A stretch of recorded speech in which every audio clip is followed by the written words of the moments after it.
Hi hello ನಮಸ್ತೆ.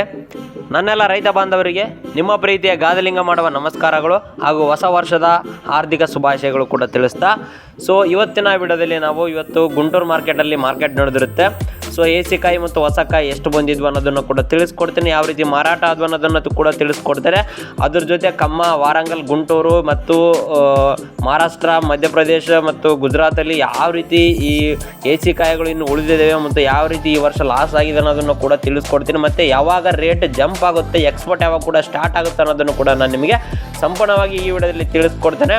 ಅದಕ್ಕಿಂತ ಮುಂಚೆ ನೀವಿನ್ನು ಮೊದಲೇ ಸಾರಿ ಯಾರ್ಯಾರೆಲ್ಲ ನನ್ನ ವಿಡಿಯೋ ನೋಡ್ತಾ ಇದ್ದೀರಿ ದಯವಿಟ್ಟು ನಮ್ಮ ಚಾನಲ್ಗೆ ಸಬ್ಸ್ಕ್ರೈಬ್ ಮಾಡಿ ಹಾಗೂ ಪಕ್ಕದಲ್ಲಿರುವಂಥ ಬೆಲ್ ಬಟನ್ನ ಕ್ಲಿಕ್ ಮಾಡಿ ವಿಡಿಯೋನ ಪೂರ್ತಿಯಾಗಿ ಸ್ಕಿಪ್ ಮಾಡದೆ ಸಂಪೂರ್ಣವಾಗಿ ನೋಡಿ. ಹಾಗಾದರೆ ಬನ್ನಿ ಇವತ್ತಿನ ವಿಡಿಯೋವನ್ನು ಸ್ಟಾರ್ಟ್ ಮಾಡೋಣ.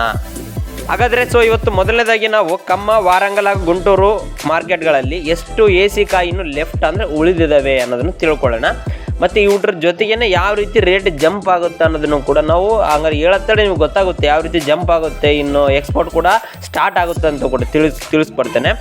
ಈಗ ಕಮ್ಮ ಮಾರ್ಕೆಟಲ್ಲಿ 3 ಲಕ್ಷ ಚೀಲಗಳು ಮಾತ್ರ ಉಳಿದಿದ್ದಾವೆ ಎಸಿ ಕಾಯಿ. ಓಕೆನಾ? ಕಮ್ಮದಲ್ಲಿ ಇದನ್ನು ಗಮನದಲ್ಲಿರಲಿ. ಕಮ್ಮ ಮಾರ್ಕೆಟಲ್ಲಿ ಎಸಿ ಕಾಯಿಗಳು 3 ಲಕ್ಷ ಚೀಲಗಳು ಉಳಿದಿದ್ದಾವೆ. ಇನ್ನು ವಾರಂಗಲ್ ಮಾರ್ಕೆಟಲ್ಲಿ 8 ಲಕ್ಷ ಚೀಲಗಳು ಬಾಕಿ ಇವೆ ಎಸಿ ಕಾಯಿಗಳು. ಓಕೆನಾ? ವಾರಂಗಲಲ್ಲಿ 8 ಲಕ್ಷ. ಇನ್ನು ಗುಂಟೂರು ಮಾರ್ಕೆಟಲ್ಲಿ 20 ಲಕ್ಷ ಚೀಲಗಳು ಇನ್ನು ಉಳಿದಿದ್ದಾವೆ. ಅಂದರೆ ಎಸಿಲೇ ಉಳಿದಿದ್ದಾವೆ 20 ಲಕ್ಷ ಚೀಲಗಳು. ಓಕೆನಾ? ಟೋಟಲ್ ಆಗಿ 31 ಲಕ್ಷ ಚೀಲಗಳಾಯಿತು ಕಮ್ಮ, ವಾರಂಗಲ್ ಹಾಗೂ ಗುಂಟೂರು ಮಾರ್ಕೆಟಲ್ಲಿ. ಇಷ್ಟು ಮಾರ್ಕೆಟಲ್ಲಿ ಉಳಿದಿದ್ದಾವೆ. ಇನ್ನು ನಮ್ಮ ಬ್ಯಾಡಗಿ ಮತ್ತು ಬಳ್ಳಾರಿಯಲ್ಲಿ ಎಸಿಯಲ್ಲಿ ಎಷ್ಟು ಚೀಲಗಳು ಉಳಿದಿದ್ದಾವೆ ಅನ್ನೋದನ್ನು ಕೂಡ ನೆಕ್ಸ್ಟ್ ವೀಡಿಯೋದಲ್ಲಿ ನಾನು ಮಾಹಿತಿ ತಿಳಿಸ್ಕೊಡ್ತೇನೆ. ಇಷ್ಟು ಈ 3 ಮಾರ್ಕೆಟ್ಗಳಲ್ಲಿ ಇಷ್ಟು ಚೀಲಗಳು ಉಳಿದಿದ್ದಾವೆ ಎಸಿಲಿ. ಇನ್ನು ಮಹಾರಾಷ್ಟ್ರದಲ್ಲಾಗಿರ್ಬೋದು, ಮಧ್ಯಪ್ರದೇಶದಲ್ಲಾಗಿರ್ಬೋದು, ನಾವು ಗುಜರಾತಲ್ಲೂ ಆಗಿರ್ಬೋದು, ಈ ವರ್ಷ ಏನಾಗಿದೆ ಅಂದರೆ ಬೆಳೆ ಫೇಲ್ ಆಗಿದೆ ಅಲ್ಲಿ. ಓಕೆನಾ? ಯಾಕಂದರೆ ಈ ರೀತಿ ವಾತಾವರಣ ಮತ್ತು ಅತಿಯಾದ ಮಳೆಯಿಂದ ಅಲ್ಲಿ ಭಾಳಷ್ಟು ಡ್ಯಾಮೇಜ್ ಆಗಿ ಕ್ರಾಪು ಬರತಕ್ಕಂಥದ್ದು ಫೇಲ್ ಆಗಿಬಿಟ್ಟಿದೆ. ಅಂದರೆ ಲಾಸ್ ಆಗಿದೆ. ಬೆಳೆ ಕೂಡ ಆಲ್ರೆಡಿ ಅಲ್ಲಿ ಇಲ್ಲ, ಮಾರ್ಕೆಟಲ್ಲಿ ಇಲ್ಲ. ಯಾಕಂದರೆ ಹೋದ ವರ್ಷ ನೋಡ್ಬೋದು ನೀವು, ಅಲ್ಲಿಂದ ಗೊಂಡಾಲ ಮಾರ್ಕೆಟಿಂದ ನಮಗೆ ಬ್ಯಾಡಗಿ ಮಾರ್ಕೆಟ್ಗೆಲ್ಲ ಬರ್ತಾ ಇದ್ದು. ಈ ವರ್ಷ ಅಲ್ಲಿ ಮಾರ್ಕೆಟಿಗೆ ಕೂಡ ಭಾಳಷ್ಟು ಕಡಿಮೆ ಕಾಯಿ ಹೋಗ್ತಾ ಇದೆ. ಅಂದರೆ ಅಲ್ಲಿ ಕೂಡ ಕಾಯಿಗಳು ಇಲ್ಲ. ಇಲ್ಲಿ ಕೂಡ ನಮಗೆ ಈ ವರ್ಷ ಏನಾಗ್ತಾ ಇದೆ ಅಂದರೆ ಬರೀ ಕೇಡ್ಗಾಯಿ ಮಾತ್ರ ಹೋಗ್ತಾ ಇದೆ. ಒಳ್ಳೆ ಕಾಯಿ ಭಾಳಷ್ಟು ಕಡಿಮೆ ಇದ್ದಾವೆ. ಅನ್ನೋ ಉದ್ದೇಶಕ್ಕೋಸ್ಕರ ಏನು ಮಾಡ್ತಾ ಇದ್ದಾರೆ, ಎಸಿಲಿರ್ತಕ್ಕಂಥ ಕಾಯಿಗೆ ಹೊರಗಡೆ ತರ್ತಾ ಇಲ್ಲ. ಯಾಕಂದರೆ ಮಾರ್ಚು ಮತ್ತು ಫೆಬ್ರವರಿ, ಮಾರ್ಚ್, ಏಪ್ರಿಲಲ್ಲಿ ರೇಟು ಜಾಸ್ತಿ ಆಗೋ ಚಾನ್ಸಸ್ ಇರುತ್ತೆ ಅನ್ನೋದು ಕೂಡ ತಿಳ್ಕೊಬೋದು.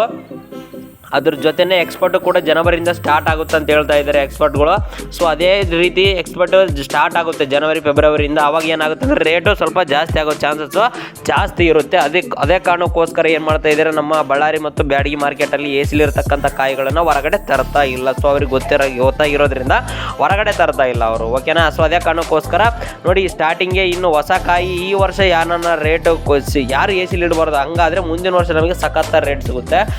ಇದಿಷ್ಟು ಮಾಹಿತಿ ತಿಳಿಸ್ಕೊಟ್ಟಿದ್ದೀನಿ. ಈಗ ಗುಂಟೂರು ಮಾರ್ಕೆಟ್ ಬಗ್ಗೆ ನೋಡೋಣ. ಇವತ್ತು ಗುಂಟೂರು ಮಾರ್ಕೆಟ್ಗೆ ಹೊಸ ಕಾಯಿಗಳು 6,000 ರಿಂದ 7,000 ಚೀಲಗಳು ಮಾತ್ರ ಮಾರ್ಕೆಟ್ಗೆ ಬಂದಿದ್ದಾವೆ. ಇನ್ನು ಎಸಿ ಕಾಯಿಗಳು 60,000 ರಿಂದ 65,000 ಚೀಲಗಳು ಮಾರ್ಕೆಟ್ಗೆ ಬಂದಿದ್ದಾವೆ. ನೋಡಿ, ಎಸಿಲಿ ಗುಂಟೂರು ಮಾರ್ಕೆಟ್ ಪ್ರತಿದಿನ 60,000-65,000 ಮಾರ್ಕೆಟ್ಗೆ ಬರ್ತಾ ಇದ್ದಾವಲ್ಲ, ಅಲ್ಲಿ ಸ್ವಲ್ಪ ಭಾಳಷ್ಟು ಕಡಿಮೆ ಆಗಿಬಿಟ್ಟಿದೆ ಎಸಿ ಕಾಯಿಗಳು. ಅದೇ ಕಾರಣಕ್ಕೋಸ್ಕರ ನಾನು ಹೇಳೋದ್ರಲ್ಲಿ 20 ಲಕ್ಷ ಚೀಲಗಳು ಮಾತ್ರ ಉಳಿದಿದ್ದಾವೆ ಅಂತೇಳಿ. ಇನ್ನು ಗುಂಟೂರು ಮಾರ್ಕೆಟ್ಗೆ ಇವತ್ತು ಹೊಸ ಕಾಯಿಗಳು 6,000 ರಿಂದ 7,000 ಚೀಲಗಳು ಬಂದಿದ್ದಾವೆ. ಇವ್ರದ್ದು ಮಾತ್ರ ನಿಮಗೆ ತಿಳಿಸ್ಕೊಡ್ತೇನೆ. ಎಸಿಗೆ ಇದಕ್ಕೆ ಒಂದು 500,000 ಡಿಫ್ರೆನ್ಸ್ ಇರುತ್ತೆ ಅಷ್ಟೇ. ಓಕೆನಾ? ಇವತ್ತಿನ ಮಾರ್ಕೆಟಲ್ಲಿ ಗುಂಟೂರು ಮಾರ್ಕೆಟ್ ತೇಜ ಕಾಯಿ ನೋಡೋದಾದರೆ 13,000 ದಿಂದ 16,000ವರೆಗೂ ಮಾರಾಟ ಆಗಿದ್ದಾವೆ. ಇನ್ನು ಡಿ ಕಾಯಿ ನೋಡೋದಾದರೆ 12,000 ರಿಂದ 15,000 ಮಾರಾಟ ಆಗಿದ್ದಾವೆ ಡಿ ಕಾಯಿ. ಇನ್ನು ಸಿಜೆಂಟಾ ಬ್ಯಾಡಿಗೆ ನೋಡೋದಾದರೆ 10,000 ದಿಂದ ಹಿಡಿದು 12,500ವರೆಗೂ ಮಾರಾಟ ಆಗಿದೆ. ಇನ್ನು ನಂಬರ್ 5 ನೋಡೋದಾದರೆ 10,000 ರಿಂದ 14,000 ಮಾರಾಟ ಆಗಿದೆ. ಇನ್ನು 355 ಬ್ಯಾಡಿಗೆ ನೋಡೋದಾದರೆ 10,000 ರಿಂದ 12,000 ಮಾರಾಟ ಆಗಿದೆ. ಇನ್ನು ಸೂಪರ್ 10 ನೋಡೋದಾದರೆ 10,000 ರಿಂದ 11 ಅಥವಾ 13 ಹೈಯೆಸ್ಟ್ ಮಾರ್ಕೆಟಲ್ಲಿ ಇವತ್ತು ಮಾರಾಟ ಆಗಿದೆ ಸೂಪರ್ 10. ಇನ್ನು 273 ಕುಬೇರ ನೋಡೋದಾದರೆ 11,000 ರಿಂದ 13,000 ಮಾರಾಟ ಆಗಿದೆ. ಇನ್ನು 2043 ಸಿಜೆಂಟಾ ನೋಡೋದಾದರೆ 10,000 ರಿಂದ 12,000 ಮಾರಾಟ ಆಗಿದೆ. ಇನ್ನು ಬಂಗಾರಂ ಮತ್ತು ಬುಲೆಟ್ ನೋಡೋದಾದರೆ 10,000 ರಿಂದ 12,500ವರೆಗೂ ಮಾರಾಟ ಆಗಿದೆ. ಓಕೆನಾ? ಇದಿಷ್ಟು ಗುಂಟೂರು ಮಾರ್ಕೆಟ್ ಹೊಸ ಕಾಯಿ ಇವತ್ತು ಬಂದಿದ್ದೇವಲ್ಲ, ಯಾವ ರೀತಿ ಮಾರಾಟವನ್ನು ತಿಳಿಸ್ಕೊಟ್ಟಿದ್ದೀನಿ. ಮತ್ತು ಎಷ್ಟು ಸ್ಟಾಕ್ ಉಳಿದಿದ್ದು, ಯಾವ ರೀತಿ ರೇಟ್ ಜಂಪ್ ಆಗುತ್ತೆ, ಎಕ್ಸ್ಪೋರ್ಟ್ ಕೂಡ ಜನವರಿಯಿಂದ ಸ್ಟಾರ್ಟ್ ಆಗುತ್ತೆ ಅಂತ ಕೂಡ ತಿಳಿಸ್ಕೊಟ್ಟಿದ್ದೀನಿ. ಈ ವಿಡಿಯೋ ನಿಮಗೆ ಹೆಚ್ಚಾಗಿರುತ್ತೆ ಅನ್ಕೊತೀನಿ. ದಯವಿಟ್ಟು ವಿಡಿಯೋ ಇಷ್ಟ ಆದರೆ ವಿಡಿಯೋಗೆ ಒಂದು ಲೈಕ್ ಮಾಡಿ ಹಾಗೂ ಮರೆಯದೆ ನಮ್ಮ ಚಾನಲ್ಗೆ ಸಬ್ಸ್ಕ್ರೈಬ್ ಮಾಡಿ ಹಾಗೂ ಪಕ್ಕದಲ್ಲಿರುವಂಥ ಬೆಲ್ ಬಟನ್ನ ಕ್ಲಿಕ್ ಮಾಡಿ. ಧನ್ಯವಾದಗಳು.